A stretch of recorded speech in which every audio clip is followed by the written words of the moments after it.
इल्म हासिल करने के बाद उसे नशर करो और फैलाओ, इसलिए कि इल्म को बंद रखने से शैतान गालिब हो जाता है।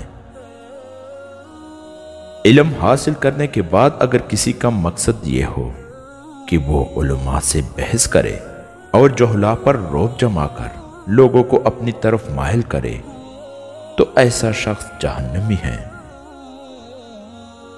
इल्म की ज़कात यह है कि मखलूक खुदा को तालीम दी जाए। तकब्बुर बुरी चीज है।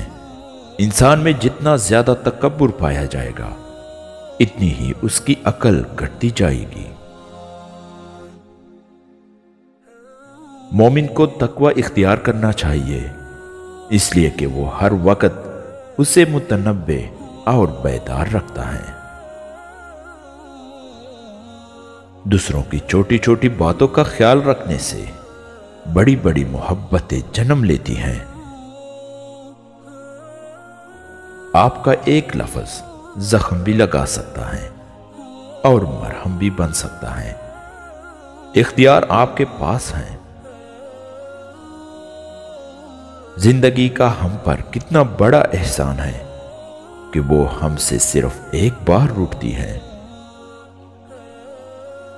कुछ लोग खतों की तरह होते हैं कि जिन्हें बार बार पढ़कर भी दिल नहीं भरता। कुछ लोग निगाह की तरह होते हैं कि जो अगर साथ हो तो अंधेरों में भी मंजिलें मिल जाती हैं। मारिफत इलाही के बाद जो चीजें इंसान को सबसे ज्यादा खुदा से नजदीक करती हैं, वो नमाज, वालिदैन के साथ अच्छा बर्ताव, हसद न करना, खुद पसंदी से परहेज करना, फख्र व मुबाहात से इज्तिनाब करना। मखलूकात का निस्फुल ऐन इताअत परवरदिगार है। इताअत के बगैर निजात मुमकिन नहीं। इताअत इल्म के जरिए हासिल होती है। इल्म सीखने से हासिल होता है। इल्म अकल के जरिए हासिल किया जाता है। इल्म तो बस आलिम रब्बानी के पास है। आलम की मार्फत उसके अकल के जरिए से है।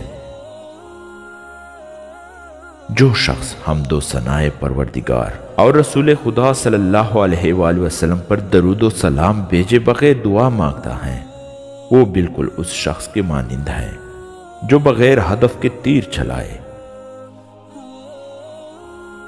गौर फिक्र करना निस्फ राहत है और लोगों से मोहब्बत करना निस्फ अकल है, क्योंकि लोग तुम्हें तुम्हारे अयूब से आगाह करेंगे और यही लोग तुम्हारे हकीकी मुखलिस हैं।